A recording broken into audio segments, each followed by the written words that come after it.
I'm Alice Finch, and I built Micro Hogwarts this year for a travel version of Hogwarts. I don't always have a shipping container available to take the big version, so I decided I needed a suitcase variety. In this case, I built it after my own model, so it's not a Micro Hogwarts, it's a Micro Alice Finch Hogwarts, which people seem to notice and recognize that it's based on the large-scale version. It was actually quite tricky to replicate some particular features of it in Microscale. As it always is with Microscale, it's hard to replicate certain things. When you started on this build, like going on a micro scale like this, you based it off of your large build, obviously. Where'd you start with the micro, and what kind of did you want to get right that you build out from? Oh, I started with the Great Hall again, partly because that's where I started on the original. I thought that was an appropriate place to begin, but also because that was where the island, sort of the pivot point is for the two angles. And I needed to figure out how to get that on corner, basically. And I used 45-degree angled plates to figure out how to make that match as best I could. So there you go. So I guess maybe I should show you maybe some of my favorite points. Yeah. One of them is the Fort Anglia in the Whomping Willow. It's a roller skate with a 1x1 medium blue plate on it. But it's basically as small as you possibly can get to represent a car. The other is the frogs that are the downspouts in the Quidditch courtyard. In the original one, I used the headpiece for the Nemoidian, which has kind of an interesting shape to it, so that was a distinctive feature. I don't know, a gutter is not usually a distinctive feature, but that was kind of a cool thing. So the frogs right here in the corners, to be an equivalent for those Nemoidian headpieces.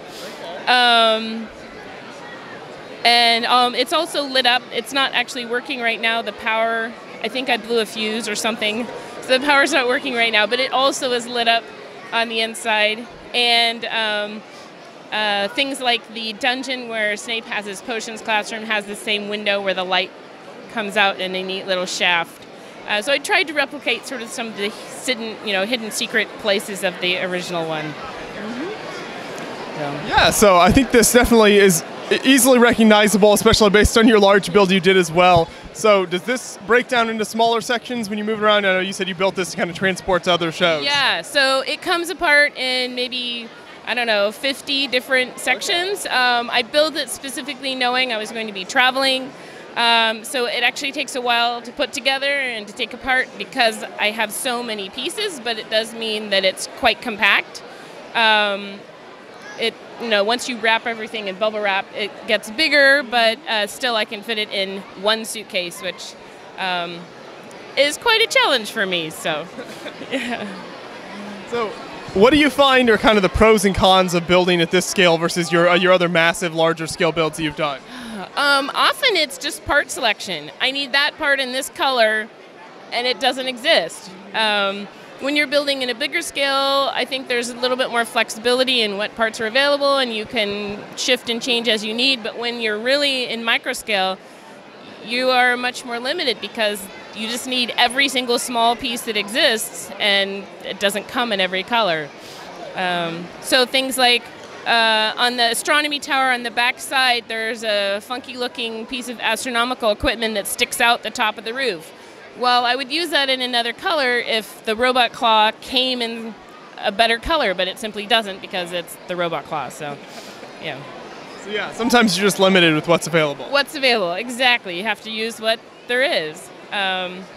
So I always find that challenging, especially when you're making it as realistic as possible and it's not sort of your own idea. And well, if that doesn't work, you do something else because you can. So. Exactly. And so all of your builds have beautiful architecture in them. We should give a shout out also to the book you're working on here, which is an architecture idea book. So talk about this briefly here. So this book came about because every time I build something, I come up with new ways to do something, and I started collecting, sort of keeping track of the new or different or sometimes a little bit strange ways of building architectural details. And so the book is really a reference for walls, curved walls, towers, windows, doors, columns, roofs, and architectural decorations. So you just flip through it and get ideas of anything that might be appropriate for the build that you're doing, whether that's an office building in a modern city or a medieval building in a decrepit village. So it's just a lot of ideas to sort of get you thinking about what might work in your particular building. Sure. There you go. And when is that scheduled to come out? In the spring. Okay. Yeah, so we're spring 2018 then. Yeah, okay. We're finalizing it right now, so keep your eye out for it around April. Okay. Awesome. Good to know. We'll keep an eye out for that. And thanks for bringing this cool build here to BrickCon. Appreciate it. Sure. Thank you very much.